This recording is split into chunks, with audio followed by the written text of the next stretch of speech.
মহান রব্বুল আলমিনের দরবারে অসংখ্য গণিত শুকর যে মহান রব্বুল আলমিন আমাদেরকে অত্যন্ত দয়া করে পবিত্র জুমার দিনে মসজিদে আসার এবং বসার তৌফিক দান করেছেন। সেজন্য সকলেই মহান রব্বুল আলমিনের দরবারে একবার সুউচ্চ কণ্ঠে শুকরিয়া আদায় করে পড়ি আলহামদুলিল্লাহ। সম্মানিত মুসল্লিয়ানে কিরাম, আল্লাহ তাআলা আমাদেরকে দুনিয়াতে পাঠিয়েছেন, আমাদেরকে মানুষ হিসেবে আল্লাহ তাআলা সৃষ্টি করেছেন। সৃষ্টির সেরা জীব হিসেবে আল্লাহ তাআলা আমাদেরকে নির্বাচিত করেছেন। এই আসমান এবং জমিন আল্লাহ তাআলা সৃষ্টি করেছেন। একটা সময় এরকম আসবে যখন এই আসমান থাকবে না, এই জমিন থাকবে না, ভূপৃষ্ঠের উপর যত প্রাণী রয়েছে কোনো প্রাণীই থাকবে না। এমনকি আমরা মানুষ যারা আছি আমরাও থাকবো না। এটা তো হলো মৃত্যুর মাধ্যমেই আমাদের দুনিয়ার জীবন শেষ হয়ে যায়। আরেকটা হলো যে চূড়ান্ত যখন কিয়ামত হবে, কিয়ামতের মাধ্যমে পুরা দুনিয়ার সমস্ত কর্মযোগ্য যা চলতেছে সব কিছু শেষ হয়ে যাবে। আমাদের সকলকেই মৃত্যুবরণ করতে হবে। মাঝে মাঝে একটু মৃত্যুকে নিয়ে চিন্তা করা উচিত। ইমাম গাজ্জালী রহমতুল্লাহ আলাইহি বলেন যে মৃত্যুকে স্মরণ করার অর্থ হলো, ইমাম গাজ্জালী বলেন যে মৃত্যুকে স্মরণ করার অর্থ হলো তোমার ওই সকল আত্মীয় স্বজন, ভাই বন্ধু যারা দুনিয়া ছেড়ে চলে গিয়েছে, দুনিয়া থেকে যারা বিদায় হয়ে গেছে, তাদেরকে নিয়ে চিন্তা করা যে কিভাবে তাদেরকে খাটিয়ার উপর বহন করে মাটির নিচে আমরা রেখে আসলাম। কত সুন্দর চেহারা ছিল, সুঠাম দেহের অধিকারী মানুষ ছিল। তার এই সুন্দর চেহারা, সুন্দর এই দেহ এবং তার সমস্ত স্বপ্ন, আশা, আকাঙ্ক্ষা একেবারে মাটির সাথে মিশে গেছে। সব যত স্বপ্ন ছিল, আশা, আকাঙ্ক্ষা সব মাটির সাথে একেবারে বিলীন হয়ে গিয়েছে। এরকম চিন্তা করা। রাসূল করিম সাল্লাল্লাহু আলাইহি ওয়াসাল্লাম হাদিসের ভিতরে ইরশাদ করেন, আকসিরু যিকরা হাযিমিল লাজ্জাত ইয়ানি আল মাউত, যে তোমরা দুনিয়ার সব মজা কর্তনকারী, স্বাদ কর্তনকারী মৃত্যুর কথা বেশি বেশি স্মরণ করো। আল্লাহ নবী বলতেছেন যে তোমরা মৃত্যুর কথা বেশি বেশি স্মরণ করো, যেটা দুনিয়ার সব ভোগ বিলাসিতা, সব মজা স্বাদ কর্তন করে দেয়।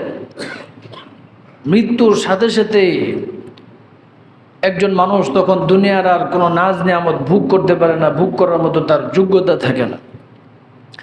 কোরআন কারীমের ভিতরে আল্লাহ রাব্বুল আলামিন এই কথাটা বলেন যে সমস্ত মানুষের মৃত্যুবরণ করতে হবে। আসমান এবং জমিনের ভিতরে যত মাখলুক রয়েছে, এমনকি সমস্ত ফেরেশতা, তাদেরও একটা সময় মৃত্যুবরণ করতে হবে। এমনকি মালাকুল মাউত যে আজরাইল আলাইহিস সালাম, যে তামাম পৃথিবীর সমস্ত প্রাণীর রূহ কবজ করে, আজরাইল আলাইহিস সালাম, তাকেও মৃত্যুবরণ করতে হবে। আল্লাহ রাব্বুল আলামিন বলেন, কুল্লু মান আলাইহা ফান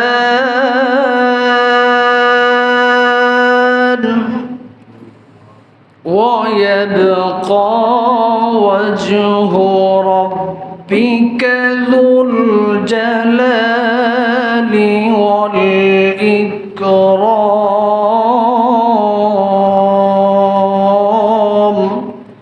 আল্লাহ তাআলা বলেন যে কুল্লু মান আলাইহা ফান, এই জমিনের উপর যারা রয়েছে, যত মাখলুক রয়েছে, ধনী হতে পারে, গরিব হতে পারে, মুসলিম অমুসলিম, পশু পাখি মানুষ, যে যাই হোক না কেন, আল্লাহ বলেন যে প্রাণী মাত্র সকলেরই মৃত্যুবরণ করতে হবে।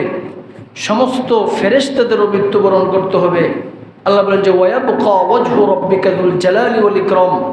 হে নবী, সম্মান এবং শ্রেষ্ঠত্ব এবং বরত্বের অধিকারী একমাত্র আল্লাহ তাআলা বাকি থাকবে। আল্লাহ তাআলা ছাড়া সকলকেই মৃত্যুবরণ করতে হবে, সকলকেই মৃত্যুবরণ করতে হবে। আল্লাহ তাআলা অন্য আয়াতের ভিতরে বলেন, কুল্লু নাফসিন যায়িকাতুল মাউত, যে প্রত্যেক প্রাণীকেই মৃত্যুর স্বাদ আস্বাদন করতে হবে। অন্য আয়াতে আল্লাহ তাআলা বলেন যে কুল ইন্নাল মাউতাল্লাযী তাফিররুনা মিনহু, নবী আপনি বলে দিন, ইন্নাল মাউতাল্লাযী তাফিররুনা মিনহু, নিশ্চয় যে মৃত্যু থেকে তোমরা পলায়ন করতে চাও, পালিয়ে বেরোতে চাও, তাফিররুনা মিনহু ফাইন্নাহু মুলাকিকুম, নবী আপনি আপনার উম্মতদেরকে বলে দিন ফাইন্নাহু মুলাকিকুম, নিশ্চয় এই মৃত্যু তোমাদেরকে ধরবেই। মৃত্যু আমাদেরকে কি করবে? ধরবেই। মৃত্যু থেকে বাঁচার কোনো উপায় নেই। সুম্মা তুরাদ্দুনা ইলা আলিমিল গায়বি ওয়াশ শাহাদা, আল্লাহ তাআলা বলেন এরপর তোমাদেরকে দৃশ্য এবং অদৃশ্য জগৎ সম্পর্কে অবগত মহাজ্ঞানী আল্লাহ তাআলার সামনে উপস্থিত করা হবে। ফায়ুনাব্বিউকুম বিমা কুনতুম তা'মালুন, এরপরে আল্লাহ তাআলা তোমাদেরকে তখন জানিয়ে দিবেন যে দুনিয়াতে তোমরা কে কি কর্ম করেছো, কে কে আমল করেছো। মুহতারাম হাজির, অন্য আয়াতের ভিতরে আল্লাহ তাআলা বলেন, আইনামা তাকুনু ইউদরিকুমুল মাউত ওয়ালাউ কুনতুম ফি বুরুজিম মুশাইয়াদা, আল্লাহ তাআলা বলেন আইনামা তাকুনু, যেখানেই তোমরা থাকো না কেন, ইউদরিকুমুল মাউত, মৃত্যু তোমাদেরকে ধরবেই, মৃত্যু তোমাদেরকে গ্রেফতার করবেই। ওয়ালাউ কুনতুম ফি বুরুজিম মুশাইয়াদা, যদিও সুদৃঢ় কোনো দুর্গের ভিতরে তোমরা আশ্রয় গ্রহণ করো না কেন। মুহতারাম হাজিরিন, দরজা জানালা সব কিছু বন্ধ করে সুরক্ষিত সুদৃঢ় কোনো দুর্গের ভিতরে যদি কেউ আশ্রয় গ্রহণ করে, আল্লাহ তাআলা বলেন যে বান্দা এরপরেও মৃত্যু তোমাদেরকে ধরবে, এরপরেও। মুহতারাম হাজিরিন, আমরা মানুষ এবং প্রাণী মাত্রই মৃত্যুবরণ করতে হবে। এজন্য মৃত্যুর জন্য প্রস্তুতি গ্রহণ করা দরকার। দুনিয়াতে জীবনটাকে এমনভাবে সাজানো উচিত যাতে করে আমার আপনার পরবর্তী জীবন যাতে করে সুন্দর হয়। মুহতারাম হাজিরিন, কোরআনে কারীমের ভিতরে আল্লাহ তাআলা যে মুমিনের মৃত্যুর সময় কি অবস্থা হবে এর বর্ণনা আল্লাহ তাআলা উল্লেখ করেছেন যে মুমিনের মৃত্যু এবং কাফেরের মৃত্যু একরকম হবে না। একজন নেককার মানুষ যে হবে তার মৃত্যুর সময় হযরত আজরাইল আলাইহিস সালাম 500 রহমতের ফেরেশতা নিয়ে হাতে জান্নাতি কাফন নিয়ে সুগন্ধি নিয়ে আগমন করে, এবং মুমিনের জান যখন কবজ করা হয় তার জানটা বের হবে এত সহজে, যেরকম একটা মশকের মুখ বন্ধ রয়েছে, এই মুখটা খুলে দিলে যেরকম সহজে পানিটা বের হয়ে আসে, একজন মুমিনের মৃত্যু যখন হবে তখন তার রূহটা এরকম সহজে বের হয়ে আসবে। কোরআনে কারীমের ভিতরে আল্লাহ তাআলা অন্য আয়াতের ভিতরে উল্লেখ করেছেন, ইয়া আইয়ুহান নাফসুল মুতমাইন্নাহ, কোনো একজন মানুষের মৃত্যুর সময় যখন আসবে, নেককার ব্যক্তির কাছে একদল রহমতের ফেরেশতা জান্নাতি কাফন এবং সুগন্ধি নিয়ে আসবে। আসার পরে তার মাথার কাছে বসবে। কাছে বসার পরে কি বলবে আল্লাহ তাআলা কোরআনে উল্লেখ করেন, ইয়া আইয়াতুহান নাফসুল মুতমাইন্নাহ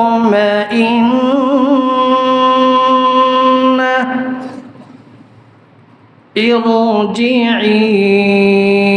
ইলা রাব্বিকি রাদিয়াতাম মারদিয়াহ। একদল ফেরেশতা মাথার কাছে বসবে, বসার পরে বলবে, ইয়া আইয়াতুহান নাফসুল মুতমাইন্নাহ, হে প্রশান্ত আত্মা, ইরজিই ইলা রাব্বিকি, ফিরে আসো তোমার রবের দিকে, ফিরে আসো তোমার প্রতিপালকের দিকে। মুহতারাম হাজিরিন, আর তাকে বলতে থাকবে ইরজিই ইলা রাব্বিকি রাদিয়াতান মারদিয়া, ফিরে আসো তোমার রবের দিকে। কি অবস্থায় ফিরে আসবো? বলে রাদিয়াতান মারদিয়া, আল্লাহর প্রতি সন্তুষ্ট অবস্থায়, এবং এমন অবস্থায় ফিরে আসো যে আল্লাহ তাআলাও তোমার প্রতি সন্তুষ্ট। মুহতারাম হাজিরিন, এবং তাকে বলা হবে ফাদখুলি ফি ইবাদি ওয়াদখুলি জান্নাতি, আল্লাহ তাআলার বান্দাদের দলের ভিতরে প্রবেশ করো, ওয়াদখুলি জান্নাতি, আর ফিরে এসে তুমি জান্নাতের ভিতরে প্রবেশ করো। এরকম সুসংবাদ দেওয়া হবে। অন্য আয়াতের ভিতরে রয়েছে আল্লাহ রাব্বুল আলামিন বলেন ইন্নাল্লাযীনা ক্বালু রাব্বুনাল্লাহ সুম্মা ইসতাকামু তাতানাজ্জালু আলাইহিমুল মালাইকা ইন্নাল্লাযীনা ক্বালু রাব্বুনাল্লাহ, আল্লাহ তাআলা বলেন নিশ্চয় যারা এই কথা বলে যে রব্বুনাল্লাহ, আমাদের রব হলো এক আল্লাহ, সুম্মা ইসতাকামু, এরপরে তারা এই কথার উপর অটল থাকে, অবিচল থাকে, এই কথার যে দাবি রব্বুনাল্লাহ, আল্লাহ তাআলা আমাদের প্রভু, এই কথার দাবি অনুযায়ী আমল করে জীবনযাপন করে, আল্লাহ তাআলা বলেন যে তাতানাজ্জালু আলাইহিমুল মালাইকাতু, এই সমস্ত মানুষ যখন মৃত্যুবরণ করবে তখন আল্লাহর রহমতের ফেরেশতা তার কাছে অবতরণ করে, আগমন করে, আর বলতে থাকে আল্লাহ তাখাফু ওয়ালা তাহজানু, তোমরা ভয় করো না, চিন্তা করো না, মৃত্যুবরণ করবে এটা তোমার চিন্তার কোনো কারণ নেই, কারণ এই মৃত্যুটা তোমার জন্য হচ্ছে হাদিয়া। ওয়া আবশিরু বিল জান্নাতিল লাতি কুনতুম তুআদুন, হে ব্যক্তি, ফেরেশতা বলতে থাকবে রহমতের ফেরেশতারা, ভয় পেও না। কারণ কি? কারণ এখন মৃত্যুবরণের সাথে সাথে আল্লাহ তাআলা তোমাদেরকে জান্নাত দান করবে। এটা হলো নেককারদের মৃত্যু। মুহতারাম হাজিরিন, কি শর্ত? যে আল্লাহ তো আমরা স্বীকার করি যে রব্বুনাল্লাহ, সকলেই বলে আমাদের আল্লাহ তাআলা কে? আল্লাহ। আমাদের রব কে? আল্লাহ। আল্লাহ তাআলা বলে শুধু এটা বললেই হবে না, সুম্মা ইসতাকামু, এই কথার উপর দৃঢ় থাকতে হবে, অটল থাকতে হবে, অবিচল থাকতে হবে, এই কথার দাবির উপর অটল থাকতে হবে, অবিচল থাকতে হবে। মুহতারাম হাজিরিন, মুমিনের মৃত্যু আল্লাহ নবী হাদিসের ভিতরে বলেন তুহফাতুল মুমিন আল মাউত, যে মুমিনের হাদিয়া মৃত্যু হলো, এটা হলো মাউতুল মুমিনি তোহফা, এটা হলো হাদিয়া, মুমিনের জন্য হাদিয়া। মুহতারাম হাজিরিন, আর কাফের বদকার তাদের রূহ যখন কবজ করা হবে, আজরাইল আলাইহিস সালাম জাহান্নামের একটা লৌহ দণ্ড দিয়ে তাদের শরীরের ভিতরে, পিঠের ভিতরে, হাতের ভিতরে, হাঁটুর ভিতরে এরকম আঘাত করতে থাকবে। রূহ শুধু শরীরের এক জায়গা থেকে আরেক জায়গায় পলায়ন করতে থাকবে, বের হতে যাবে না। আজরাইল আলাইহিস সালাম জাহান্নামের ওই লৌহ দণ্ড দিয়ে তার শরীরের ভিতরে আঘাত করবে, আর টেনে টেনে তার রূহ বের করবে। রূহ বের হওয়ার কষ্ট কেমন হবে, যে একজন মানুষকে যদি কোনো পাতিলের ভিতরে বসিয়ে, গরম আগুনের ভিতরে বসিয়ে দেওয়া হয়, আগুন যদি উত্তপ্ত আগুনের উপর কাউকে বসিয়ে যদি তার শরীরটা জ্বলসে দেওয়া হয়, যেই রকম কষ্ট হবে, এর যেতে হাজারো গুণ বেশি কষ্ট হবে একজন বদকার মানুষের রূহ যখন কবজ করা হবে। মুহতারাম হাজরিন, আল্লাহর নবী বলেন যে কাফা বিল মাউতি ওয়াইজান, ও আমার উম্মতেরা, তোমাদের এত বেশি নসিহতের প্রয়োজন নেই, তোমাদের এত বেশি ওয়াজের প্রয়োজন নেই, ওয়াজ হিসেবে তোমাদের জন্য মৃত্যু যথেষ্ট। ওয়াজ হিসেবে কি যথেষ্ট? কার কথা? রাসূলের কথা। রাসূল করিম সাল্লাল্লাহু আলাইহি ওয়াসাল্লাম বলেন, ও আমার উম্মতেরা, কাফা বিল মাউতি ওয়াইজান, তোমাদের জন্য উপদেশ হিসেবে মৃত্যু যথেষ্ট। কারণ মৃত্যু এটা আমাদের জন্য অবধারিত, আমাদের সকলেরই মৃত্যুর কাছে আত্মসমর্পণ করতে হবে। আমরা দেখতে পাচ্ছি আমাদের আত্মীয় স্বজন, ভাই বোন, পাড়া প্রতিবেশী, প্রতিদিনই কেউ না কেউ আশপাশের যে কেউ হোক দৈনন্দিন মারা যাচ্ছে। মুহতারাম হাজিরিন, এখান থেকে আমাদের সবক গ্রহণ করতে হবে। মাউতু কাসিন কুল্লু নাসিন শারিবু কবরু বাইতিন কুল্লু নাসিন দাখিলু, যে বলতেছে যে মাউতু কাসিন, মৃত্যুর পেয়ালা, কুল্লু নাসিন শারিবু, প্রত্যেক মানুষকে পান করতে হবে। কবরু বাইতিন কুল্লু নাসিন দাখিলু, আর কবরের যে ঘর, এই ঘরের ভিতরে সকলকেই প্রবেশ করতে হবে, সকলকেই যেতে হবে। মুহতারাম হাজিরিন, এই জন্য নিজের জীবনটাকে সুন্দরভাবে প্রস্তুত করা, আমি যে যাব কি নিয়ে যাব, কি অবস্থায় যাব। মুহতারাম হাজরিন, কবর হলো এটা, রাসূল করিম সাল্লাল্লাহু আলাইহি ওয়াসাল্লাম বলেন আউয়ালু মানজিলিন মিন মানাজিলিল আখিরাহ, পরকালের যত ঘাঁটি আছে কবর হলো সবার প্রথম ঘাঁটি। কবরের ভিতরে যে আটকা পড়বে সে সব জায়গায় আটকা পড়বে, এটা হলো স্বাভাবিক কথা। আর কবরের ভিতরে যে পার পেয়ে যাবে সব জায়গায় পার পেয়ে যাবে। ভিন্ন কাউকে কাউকে সুপারিশের মাধ্যমে আল্লাহ তাআলা মাফ করবেন, রাসূল করিম সাল্লাল্লাহু আলাইহি ওয়াসাল্লাম সুপারিশ করবেন, উলামাগণ সুপারিশ করবেন, হাফেজগণ সুপারিশ করবেন, আল্লাহ তাআলার অনুমতিক্রমে শুহাদাগণ সুপারিশ করবেন। মুহতারাম হাজরিন, এই জন্য রাসূল করিম সাল্লাল্লাহু আলাইহি ওয়াসাল্লাম বলেন যে আকসিরু যিকরা হাযিমিল লাযাতিল মাউত, যে দুনিয়ার সব মজার স্বাদ কর্তনকারী মৃত্যু এর কথা স্মরণ করো। এজন্য আমাদের উচিত এই মৃত্যুর কথা স্মরণ করা, মাঝে মাঝে চিন্তা করা, তাহলে আমলের ভিতরে পরিবর্তন সহজ হবে। কারণ যদি মৃত্যুর ভয় না থাকে, আখিরাতের বিশ্বাস না থাকে, তাহলে তার চলাফেরা আমল কখনো নিয়ন্ত্রিত হবে না, নিয়ন্ত্রণে আসবে না। কারণ পরকালের প্রতি যদি কার ভয় এবং বিশ্বাস না থাকে, তার চলাফেরা হবে লাগামহীন, অন্যায় অপরাধ জুলুম নির্যাতন সে করতেই থাকবে, কারণ তার তো পরকালের বিশ্বাস নেই।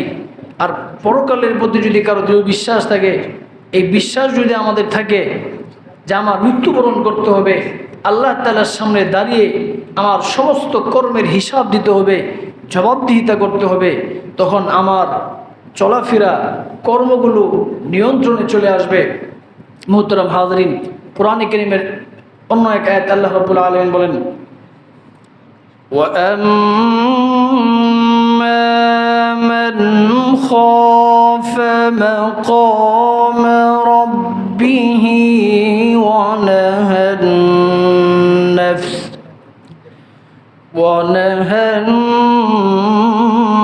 النَّفْسَ عَنِ الْهَوَى فَإِنَّ الْجَنَّةَ هِيَ الْمَأْوَى। আল্লাহ তাআলা বলেন আম্মা মান খাফা মাকাম রাব্বিহি, যে ব্যক্তি তার প্রতিপালকের সামনে দাঁড়ানোর ভয় করে, এই কথার ভয় করে যে আমার রবের সামনে দাঁড়াতে হবে, কিয়ামতের দিন আমার রবের সামনে দাঁড়িয়ে আমার সব আমলের হিসাব দিতে হবে। আল্লাহ তাআলা বলেন যে ব্যক্তি এই ভয় করে, ওয়ানাহান নাফসা আনিল হাওয়া, এবং নিজের নফসকে, নিজেকে সব ধরনের গুনাহ থেকে, অন্যায় থেকে বিরত রাখে। আল্লাহ তাআলা বলেন ফাইন্নাল জান্নাতা হিয়াল মাওয়া, জান্নাত হবে এই ব্যক্তির ঠিকানা। অন্য আয়াতে আল্লাহ তাআলা বলেন ওয়া আম্মা মান তাগা ওয়া আসারাল হায়াতাদ দুনিয়া, আর যারা দুনিয়াতে সীমালঙ্ঘন করবে, জুলুমের পথ বেছে নেবে, অন্যায় অত্যাচারের পথ বেছে নেবে, মানুষের হক নষ্ট করবে, বান্দার হক নষ্ট করবে, আল্লাহ তাআলার হক নষ্ট করবে। আল্লাহ তাআলা বলেন ওয়া আম্মা মান তাগা, আর যারা সীমালঙ্ঘন করবে দুনিয়াতে, ওয়া আসারাল হায়াতাদ দুনিয়া, আর দুনিয়ার জীবনকে আখিরাতের উপর প্রাধান্য দিবে, আল্লাহ তাআলা বলেন যে ফাইন্নাল জাহিমা হিয়াল মাওয়া, নিশ্চয়ই জাহান্নাম হলো তার ঠিকানা, জাহান্নাম তার ঠিকানা। দুনিয়া অর্জন এটা নিষেধ নয়, কিন্তু আল্লাহ তাআলা বলতেছেন যে দুনিয়াকে প্রাধান্য দিতে পারবে না। মুহতারাম হাজরিন, এর অর্থ হলো ব্যবসার কাজে নামাজ মিস করতে পারবে না, ব্যবসার দোহাই দিয়ে রোজা মিস করতে পারবে না, রোজা ভঙ্গ করতে পারবে না। যেই সমস্ত ক্ষেত্রে শুধু শরীয়ত বৈধ রেখেছে রোজা ভঙ্গ করা, সেখানেই ভঙ্গ করতে পারবে। যে মুমিনের অন্তরের ভিতরে দুনিয়া থাকবে না, অন্তরের ভিতরে থাকবে আখিরাত। অন্তরে কি থাকবে? আখিরাত। মুহতারাম হাজরিন, উদাহরণ দিলে সহজে বুঝে আসে। উদাহরণ আমি একাধিকবার আগেও পেশ করেছি বিভিন্ন সময়, যে দুনিয়াকে প্রাধান্য দেওয়ার অর্থ কি। যেমন মানুষ দুনিয়াতে চলবে, দুনিয়াতে চলতে গেলে অবশ্যই তার দুনিয়া লাগবে, দুনিয়া ছাড়া মানুষ দুনিয়াতে চলতে পারবে না। কিন্তু দুনিয়ার ভালোবাসা, দুনিয়ার সম্পদের ভালোবাসা অন্তরে থাকবে না, দুনিয়ার মোহাব্বত অন্তরে থাকবে না। অন্তরে থাকবে একমাত্র আল্লাহ এবং তার রাসূলের ভালোবাসা, আল্লাহ এবং তার রাসূলের ভালোবাসা। অন্তরে দুনিয়া ঢুকে যাওয়া এটা মানুষের ধ্বংসের কারণ। যেরকম নৌযান যখন চলে, নৌযান চলার জন্য তার পানির প্রয়োজন হয়, পানি ছাড়া নৌযান চলতে পারবে না। দুনিয়াতে মানুষ দুনিয়া ছাড়া চলতে পারবে না। এই জন্য আল্লাহ তাআলা বলেন, ও দুনিয়ার মানুষ, ফাইদা খুদিয়াতিস সালাতু ফান্তাশিরু ফিল আরদ, যখন নামাজ শেষ হয়ে যায়, ফান্তাশিরু ফিল আরদ, জমিনে তোমরা ছড়িয়ে পড়ো, ওয়াবতাগু মিন ফাদলিল্লাহ, এবং তোমরা রিজিক অন্বেষণ করো, রিজিক তালাশ করো। আল্লাহ তাআলা কোনো ব্যক্তির গড়ে রিজিক দিয়ে যাবে না। দুনিয়ার ভিতরে আল্লাহ তাআলা রিজিক রেখে দিয়েছে, প্রত্যেককেই তার মেধা, শ্রম এবং চেষ্টা দিয়ে সেটা অর্জন করতে হবে। মুহতারাম হাজরিন, এই জন্য বৈধভাবে দুনিয়া অর্জন করা, বৈধ পন্থা দুনিয়া অর্জন করা, এটা কোনো দূষণীয় নয়। মুহতারাম হাজরিন, হাকিম আখতার সাহেব রহমতুল্লাহ আলাইহি নামক একজন অনেক বড় একজন বিখ্যাত বুজুর্গ ছিলেন। যে উনি বলেন যে অনেকে বলে, আরে ভাই দুনিয়ার কপালে লাথি মারো, দুনিয়ার কপালে কি মারো? লাথি মারো। তো উনি বলেন, দুনিয়ার কপালে যদি লাথি মারতে হয় তারপরেও আগে দুনিয়ার দরকার। কেন? দুনিয়ার কপালে যে আপনি লাথি দিবেন, লাথি দেওয়ার জন্য আপনার শরীরে শক্তি লাগবে না? কথাটা বুঝেন নাই? আমরা যদি কাউকে লাথি দিতে যাই, কেউ তো লাথি দিলে শক্তি লাগবে কিনা? তা শক্তি যদি লাগে তাহলে শক্তি দুনিয়া থেকে গ্রহণ করতে হবে কিনা? খাবার খেতে হবে কিনা? মুহতারাম হাজরিন, দুনিয়াকে প্রাধান্য দেওয়া যাবে না। বৈধ পথে দুনিয়া অর্জন আপনি যত পারেন করেন, কোনো সমস্যা নেই, শরীয়তে নিষেধ করে না। মুহতারাম হাজরিন, তো বলতেছিলাম যে একটি নৌযান যখন পানিতে চলে, যতক্ষণ পর্যন্ত পানি তার নিচে থাকে ততক্ষণ পর্যন্ত ওই নৌযান নিরাপদ, সে ডুববে না। কিন্তু পানি যদি নৌকার ভিতরে প্রবেশ করে, আস্তে আস্তে নৌকা কি হয়ে যাবে? ডুবে যাবে। তো নৌযানের জন্য পানি প্রয়োজন। পানি যতক্ষণ পর্যন্ত নিচে থাকবে ততক্ষণ পর্যন্ত এই নৌযান ধ্বংস হবে না। ঠিক তেমনিভাবে মানুষ দুনিয়াতে চলবে, তার জন্য দুনিয়া প্রয়োজন। দুনিয়া অন্তরের বাহিরে থাকবে, অন্তরে স্থান লাভ করবে না, স্থান পাবে না। কিন্তু কোনো মানুষ যখন ওয়াসারুল হায়াতুদ দুনিয়া, দুনিয়াকে প্রাধান্য দিয়ে আল্লাহ এবং তার রাসূলের ভালোবাসাকে পরিত্যাগ করে, বর্জন করে, অন্তরের ভিতরে দুনিয়ার ভালোবাসা ঢুকিয়ে ফেলবে, ঠিক তেমনিভাবে নৌযানের ভিতরে যেরকম পানি প্রবেশ করলে তার ধ্বংস অনিবার্য, ঠিক তেমনিভাবে মানুষের অন্তরের ভিতরে যদি দুনিয়া প্রবেশ করে তাহলেও তার দুনিয়া এবং আখিরাতের ধ্বংস অনিবার্য। মুহতারাম হাজির, বলতেছিলাম যে মৃত্যু আমাদের সকলকে বরণ করতে হবে। এই জন্য মৃত্যুর পূর্বে আমাদের পবিত্র একটা জীবন গঠন করতে হবে। এই জন্য কার মৃত্যু কখন চলে আসে এটা কিন্তু আল্লাহ তাআলা প্রকাশ করে নেই। যে কোনো সময় যে কারো মৃত্যু চলে আসতে পারে, এটার কোনো গ্যারান্টি নেই যে আমার বয়স 25-30, আমি তো 60 বছর পরে মারা যাব, 70 বছর পরে মারা যাব।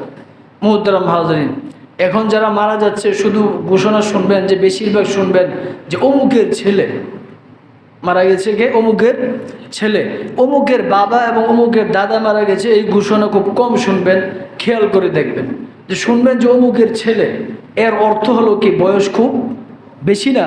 মুহতারাম হাজরিন, বাবাকে রেখে ছেলে চলে যাচ্ছে, দাদাকে রেখে নাতি চলে যাচ্ছে। আর এখন তো একেবারে অল্প বয়সে 40, 45, 50 এর ভিতরে মৃত্যুর সংখ্যা প্রচুর। মুহতারাম হাজরিন, কার কখন মৃত্যু হয়ে যায়, যে আমরা এখানে এসেছি, এখানে নিরাপদে আমরা ঘর পর্যন্ত, বাসা পর্যন্ত পৌঁছতে পারবো কিনা, এরও কিন্তু নিরাপত্তা নেই। আল্লাহ তাআলা এটা গোপন রেখেছেন যাতে করে মানুষ নিজেকে সংশোধন করে ফেলতে পারে। সব সময় যেন মানুষ তওবার উপরে থাকে, সব সময় যেন মানুষ ইস্তেগফারের উপরে থাকে, আল্লাহ তাআলার কাছে যেন মানুষ সব সময় ক্ষমা প্রার্থনা করতে থাকে। মানুষ যেন এই আশা করে বসে না থাকে আমি তো অনেক লম্বা সময় হায়াত পাবো, শেষ বয়সে আমি তওবা করে ফেলবো, তওবা করে ভালো হয়ে যাব। মুহতারাম হাজরিন, আল্লাহ তাআলা বলেন যে এটা হলো শয়তানের একটি ধোঁকা। কারণ মৃত্যু কার কখন আসবে, কোন সময় আসবে, কোন জমিনে আসবে, এটা কেউ বলতে পারে না, কেউ বলতে পারে না।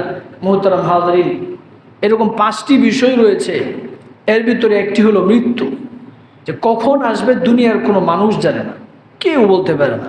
এই জন্য মুহতারাম হাজরিন, সবসময় তওবা এবং ইস্তিগফারের উপর থাকতে হবে। বেশি বেশি তওবা এবং ইস্তিগফার করে সব সময় মৃত্যুর জন্য প্রস্তুত থাকতে হবে।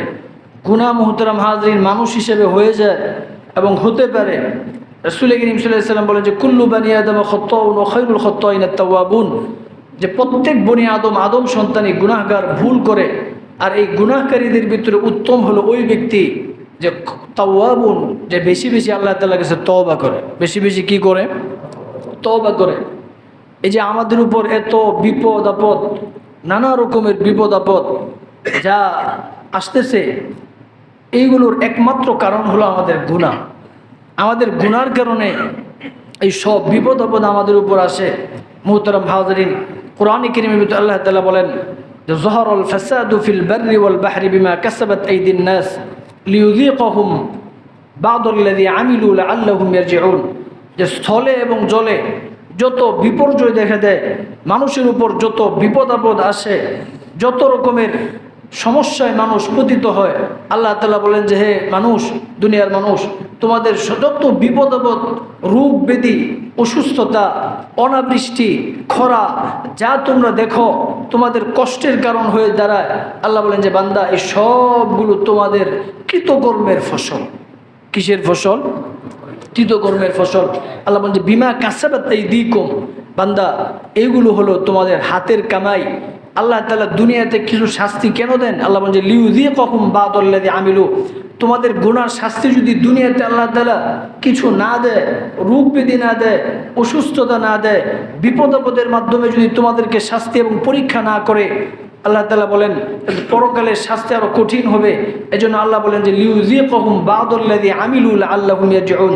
দুনিয়াতে তোমাকে রোগ দেওয়া হয়, অসুস্থতা দেওয়া হয়, বিভিন্ন বিপদ আপদে তোমাকে ফেলা হয়, জাতিগতভাবে বড় বিপর্যয়ের সম্মুখীন হয়, পুরো জাতি বড় কোনো বিপদের ভিতরে পতিত হয়। আল্লাহ তাআলা বলেন বান্দা কেন জানো? লাআল্লাহুম ইয়ারজিউন, যাতে করে তুমি সঠিক রাস্তায় ফিরে আসো। যাতে করে কি করো? সঠিক রাস্তায় ফিরে আসো। তোমাকে এক একটা সতর্ক করা হয় যাতে সঠিক রাস্তায় ফিরে আসো। এক বর্ণনায় এসেছে মালাকুল মউত আজরাইল আলাইহিস সালামের সাথে এক ব্যক্তির দেখা। তাকে আজরাইল আলাইহিস সালামকে সেই ব্যক্তি প্রশ্ন করে যে আপনার ব্যাপারটা তো খুব বড়ই অদ্ভুত। দুনিয়াতে যখন কাউকে গ্রেফতার করা হয়, কাউকে জেলে নেওয়া হয়, আগে তাকে নোটিশ পাঠানো হয়, বিভিন্নভাবে সতর্ক করা হয়, তাকে নোটিশ দেওয়া হয়, নোটিশ দেওয়ার পরে তাকে গ্রেফতার করা হয়, ধরা হয়। আর আপনি তো হঠাৎ করে চলে আসেন, কোনো নোটিশ দেন না। আজরাইল আলাইহিস সালাম তখন বলে, আরে ভাই, এটা তোমার ভুল ধারণা। কারণ আমি দুনিয়াতে মানুষকে এত নোটিশ পাঠাই, দুনিয়ার কোনো মানুষ আর কাউকে এত নোটিশ পাঠায় না। বলে কিভাবে? বলে যে তোমার যে জ্বর হয়েছিল এটা আমার নোটিশ, যে কোনো মুহূর্তে মৃত্যু তোমাকে ধরতে পারে। তোমার যে পেটে সমস্যা হয়েছিল এটা আজরাইলের নোটিশ, এই পেটে অসুখের কারণে তোমার মৃত্যু হতে পারে। ডায়াবেটিস হয়েছিল, টিউমার হয়েছিল, ক্যান্সার হয়েছিল, প্রত্যেকটা তোমার জন্য নোটিশ। তোমার দাড়ি সাদা হয়ে গিয়েছে, এটা তোমার জন্য নোটিশ, যে কোনো মুহূর্তে মৃত্যু তোমাকে ধরতে পারে। তোমার নাতি হয়েছে, নাতনি হয়েছে, এটা তোমার জন্য নোটিশ, যে কোনো মুহূর্তে মৃত্যু তোমাকে ধরতে পারে। এরকম তোমার জীবনের ভিতরে আল্লাহ তাআলার পক্ষ থেকে হাজারো নোটিশ আমি দিয়ে থাকি, কিন্তু আমার নোটিশকে তোমরা নোটিশ মনেই করো না। আমার নোটিশকে নোটিশ মনে করো না। মুহতারাম হাজিরিন, তো বলতেছিলাম মৃত্যু আমাদেরকে যে কোনো সময় ধরে ফেলবে, মৃত্যু যে কোনো সময় চলে আসবে। এজন্য গুনাহ ছেড়ে তওবা করে পবিত্র জীবন গঠন করা। আর বলতেছিলাম যে আমাদের গুনার কারণে নানা রকমের বিপদ আসে। মিশরের বিখ্যাত একজন বুজুর্গ ছিলেন, তার নাম হলো জুন্নুনী মিসরি। মিশরে একবার বিশাল দুর্ভিক্ষ দেখা দিল, একেবারে প্রকট আকার ধারণ করলো দুর্ভিক্ষ। পুরা দেশের মানুষ সীমাহীন অভাব অনটনের ভিতরে পড়ে গেল, পাশাপাশি বৃষ্টিও বন্ধ হয়ে গেল, অনাবৃষ্টি, জমিন একেবারে শুকিয়ে খা খা করতেছে। এরকম একটা পরিস্থিতি তৈরি হয়ে গেল। এলাকার মানুষ তখন জুন্নুনী মিসরি রহমতুল্লাহের কাছে এসে বললেন যে হুজুর, আপনি একটু আমাদের জন্য দোয়া করুন, আল্লাহ তাআলা যেন এই দুর্ভিক্ষ দূর করে দেয়, এই বিপদ আপদ যেন দূর করে দেয়। তখন জুন্নুনী মিসরি রহমতুল্লাহ বলেন, হ্যাঁ শোনো, আমি তো দোয়া করব ঠিকই আছে, কিন্তু এই বিপদ আপদ তোমাদের উপর কেন আসে জানো? তখন তিনি কোরআনে কারীমের একটি আয়াত পড়ে শোনালেন। আল্লাহ তাআলা বলেন, মা আসাবাকুম মিন মুসিবাতিন فبما كسبت أيديكم ويعفو عن كثير। উনি বলেন যে মা আসাবাকুম মিন মুসিবাতিন, আল্লাহ তাআলা কোরআনে বলেন যে ও দুনিয়ার মানুষ, মা আসাবাকুম মিন মুসিবাতিন, তোমাদের উপর যত বিপদ আপদ পতিত হয়, ফাবিমা কাসাবাত আইদিকুম, এই সবগুলো তোমাদের হাতের কৃতকর্মের ফল। কিসের ফল? কৃতকর্মের ফল। মুহতারাম হাজিরিন, জুনায়দ মিসরি রহমাতুল্লাহ বলেন যে এই অনাবৃষ্টি, দুর্ভিক্ষ, এই সবগুলো আমাদের কৃতকর্মের ফল। আল্লাহ তাআলা বলতেছেন তোমাদের উপর বিপদ আসে তোমাদের কৃতকর্মের কারণে। হযরত জুনায়দ মিসরি বলেন এই আয়াতকে সামনে রেখে আমরা এই কথা ধারণা করতে পারি, এই মিশরের ভিতরে যে বৃষ্টি বন্ধ হয়ে গিয়েছে, মিশরের ভিতরে যে দুর্ভিক্ষ দেখা দিয়েছে, এটাও আমাদের হাতের কামাই। এটাও আমাদের কি? হাতের কামাই। তো এখন যে এত বিশাল দুর্ভিক্ষ না তো বৃষ্টির অভাব, বৃষ্টির যে অভাব দেখা দিয়েছে সারা দেশে, আবহাওয়া এরকম উত্তপ্ত, আগে এরকম কম হতো, ইদানিং খুব বেশি হচ্ছে। মুহতারাম হাজিরিন, অসহনীয় গরমের উত্তাপ, রোদ্রের তাপ আমরা সহ্য করতে পারি না।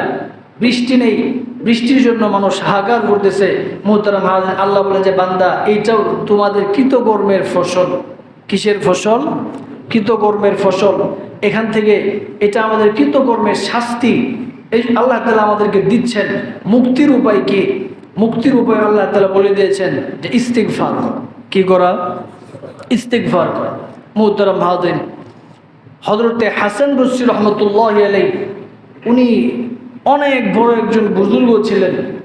ওনার কাছে এক ব্যক্তি আসার পরে বললেন যে হুজুর, আমার একটা পানির কূপ ছিল, যার পানি ছিল অত্যন্ত সুমিষ্ট। আমি নিজে পান করতাম, পরিবারের লোকেরা পান করত, এলাকাবাসী আমার কূপ থেকে পানি নিয়ে পান করত। আগে তো আর আমাদের মতো এরকম পানির ব্যবস্থা ছিল না। কূপই ছিল মানুষের পানির একমাত্র অবলম্বন। কূপ, ঝর্ণা এগুলোই ছিল মানুষের অবলম্বন।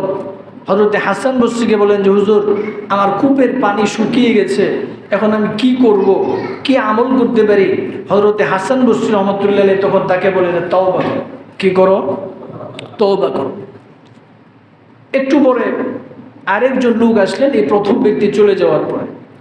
সে ব্যক্তি এসে বলতেছে যে হুজুর, আমার সন্তান নেই, আমি নিঃসন্তান, আমার সন্তানের প্রয়োজন, আমি কি করব, কি আমল করতে পারি, কি আমল করলে আমি সন্তান লাভ করতে পারি? হযরতে হাসান বসরি রহমতুল্লাহ তখন তাকে বলে যে তওবা করো। কি করো? তওবা করো। এই দ্বিতীয় জন। তৃতীয় আরেক ব্যক্তি আসলেন হযরতে হাসান বসরির কাছে। আসার পরে হযরতে হাসান বসরিকে বলতেছেন যে হুজুর, আমার অনেক সম্পদ ছিল, সবগুলো আগুনে পুড়ে গেছে। আগুনে পুড়ে যাওয়ার কারণে একেবারে আমি সম্পদহীন হয়ে গেছি, দরিদ্র হয়ে গেছি। আমি আবার কিভাবে পুনরায় সম্পদ লাভ করতে পারি, আবার আগের মতো সম্পদ পেতে পারি? হযরতে হাসান বসরি এই তৃতীয় ব্যক্তিকে বলল যে তওবা করো। কি করো? তওবা করো। চতুর্থ আরেক ব্যক্তি আসলেন। আসার পরে বললেন যে হুজুর, আমার অনেক সম্পদ ছিল, আমার সম্পদ চুরি হয়ে গেছে, আমি কিভাবে সম্পদ লাভ করতে পারি, কি আমল করলে আমি আবার সম্পদ ফিরে পেতে পারি? হযরতে হাসান বসরি তাকেও বললেন যে তওবা করো। কি বললেন? তওবা করো। মুহতারাম হাজিরিন, এরকম চার ব্যক্তি আসলেন, একজনের পর একজন আমল নিয়ে চলে গেলেন। এরপরে খাদেম হুজুরকে জিজ্ঞাসা করেন যে হুজুর, চারজন ব্যক্তি আসলো, সমস্যা হলো চার রকমের সমস্যা নিয়ে আপনার কাছে চারজন আসলো, সকলকে আপনি একই সমাধান দিলেন, একটি আমল দিলেন যে তওবা করো, ইস্তিগফার করো। এক তওবার দ্বারা এত সমস্যার সমাধান হয় নাকি? মুহতারাম হাজির, এটা কার প্রশ্ন? খাদেমের প্রশ্ন। খাদেমে হুজুরকে প্রশ্ন করতে, হুজুর, এক তওবার দ্বারা কি এত সমস্যার সমাধান হয়? হযরতে হাসান বসরি রহমাতুল্লাহ বলেন, আরে তোমাদের কি মনে হয় যে আমি মন গড়ে বলেছি? যে না, কোরআনে কারীমের ভিতর রয়েছে। আল্লাহ তাআলা হযরতে নূহ আলাইহিস সালামের ঘটনা বর্ণনা প্রসঙ্গে আল্লাহ তাআলা বলেছেন, فَقُلْتُ اسْتَغْفِرُوا رَبَّكُمْ إِنَّهُ كَانَ غَفَّارًا يُرْسِلِ السَّمَاءَ عَلَيْكُمْ مِدْرَارًا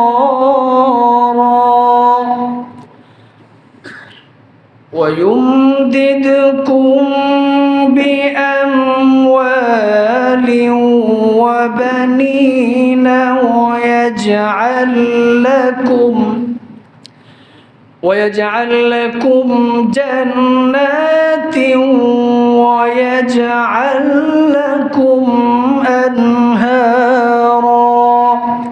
কোরআনের আয়াত শুনিয়ে দিলেন যে ইস্তাগফিরু রাব্বাকুম, তোমরা তোমাদের প্রতিপালকের কাছে তওবা করো। তওবা করলে কি লাভ করব? আল্লাহ তাআলা কোরআনে উল্লেখ করেছেন ইস্তাগফিরু রাব্বাকুম ইন্নাহু কানা গফফারা, তোমরা তোমাদের প্রতিপালকের কাছে তওবা করো। তওবা করলে এক নাম্বার লাভ হবে তোমাদের জিন্দেগীর সমস্ত গুনাহ খাতা আল্লাহ মাফ করে দেবেন। ইউরসিলিস সামাআ আলাইকুম মিদরারা, আল্লাহ তাআলা আকাশ থেকে তোমাদের জন্য মুষলধারে বৃষ্টি বর্ষণ করবেন। কি বৃষ্টি বর্ষণ করবেন? এখন বর্তমানে আমাদের কি প্রয়োজন? বৃষ্টি প্রয়োজন, আবহাওয়াটা শান্তিদায়ক হওয়া প্রয়োজন। বলেছিলাম শুরুতে, আল্লাহ বলতেছেন যে বান্দা, যত বিপদ আপদ তোমাদের উপর আসে, কষ্টের পরিস্থিতি তোমাদের উপর আসে, সব হাতের কামাই, মুক্তির পথ হলো তওবা করা। আল্লাহ তাআলা বলেন যে বান্দা, খাঁটি দিলে যদি তওবা করতে পারো, ইউমদিদুকুম বিআমওয়ালি ওয়া বানিনা ইউরসিলিস সামাআ আলাইকুম মিদরারা, তাহলে আমি আল্লাহ তোমাদেরকে আকাশ থেকে মুষলধারে বৃষ্টি দান করব। রাসূল করিম সাল্লাল্লাহু আলাইহি সাল্লাম বলেন, হাদিসে কুদসির ভিতর রয়েছে, আল্লাহর নবী বলেন যে আল্লাহ তাআলা বলেছেন যে কোনো বান্দা যদি আমার ইবাদত করে, আমার বান্দারা যদি যথাযথভাবে আমার ইবাদত করে, আল্লাহ তাআলা বলেন তাহলে রাতের বেলায় আমি তাদের উপর বৃষ্টি বর্ষণ করব। মুহতারাম হাজরিন, হযরত হাসান বসরি বলতেছেন যে আল্লাহ বলতেছেন যে আকাশ থেকে মুষলধারে বৃষ্টি বর্ষণ করবে। সন্তানের প্রয়োজন এসেছে, ওয়ুমদিদুকুম বিআমওয়ালিন, ওই যে সম্পদ পুড়ে গেছে, আল্লাহ তাআলা বলতেছেন ওয়ুমদিদুকুম বিআমওয়ালি ওয়া বানিন, যে তিনি তোমাদেরকে বিআমওয়ালিন, নানা রকমের ধন সম্পদ দিয়ে, বহু রকমের সম্পদ দিয়ে তিনি তোমাদেরকে সাহায্য করবেন। ও বানিনা, এবং যাদের সন্তান নেই তারা যদি যথাযথভাবে ইস্তিগফার করতে পারো, তওবা করতে পারো, আল্লাহ তাআলা বলেন ওয়ুমদিদুকুম বিআমওয়ালি ওয়া বানিন, তাহলে আমি আল্লাহ তাআলা তোমাদেরকে অনেক সন্তান দিয়ে সমৃদ্ধ করে দেব। ওয়াজআল লাকুম জান্নাতি ওয়াজআল লাকুম আনহারা, এবং আল্লাহ তাআলা বলেন আমি তোমাদের জন্য ফসলের বাগ বাগিচা তৈরি করে দিব, তোমাদের মাঠ একেবারে ফসলে পরিপূর্ণ হয়ে যাবে।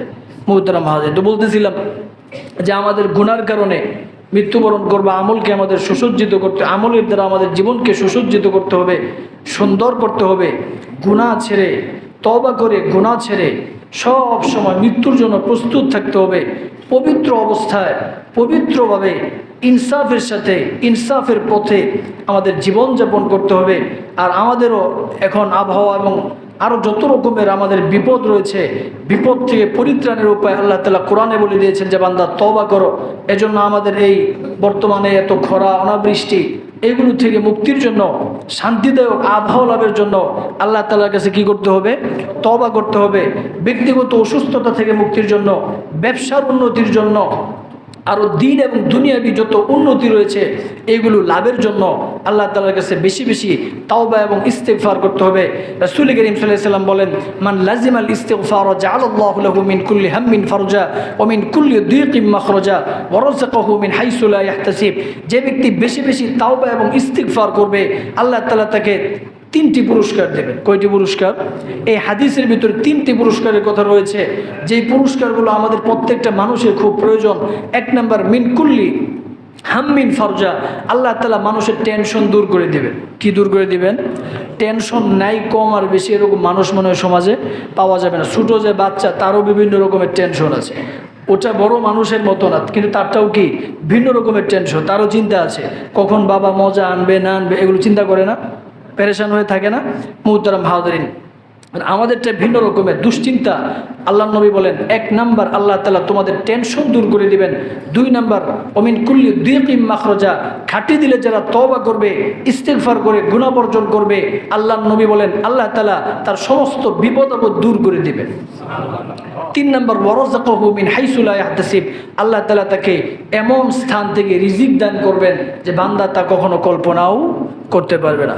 মুহতারাম হাজিরিন, আজকে আমার আলোচনার বিষয় এটাই ছিল যে আমাদের সকলকে মৃত্যুবরণ করতে হবে। মৃত্যুর যে কোনো মুহূর্তে মৃত্যু চলে আসতে পারে, এজন্য সব সময় তওবা এবং ইস্তিগফার এই আমলের উপর আমাদেরকে থেকে গুনাহমুক্ত জীবন গঠন করতে হবে। আল্লাহ তাআলা আমাদের সকলকে তৌফিক দান করুন। সকল বলেন আমিন। ওয়া আখিরু দাওয়ানা আলহামদুলিল্লাহি রাব্বিল আলামিন।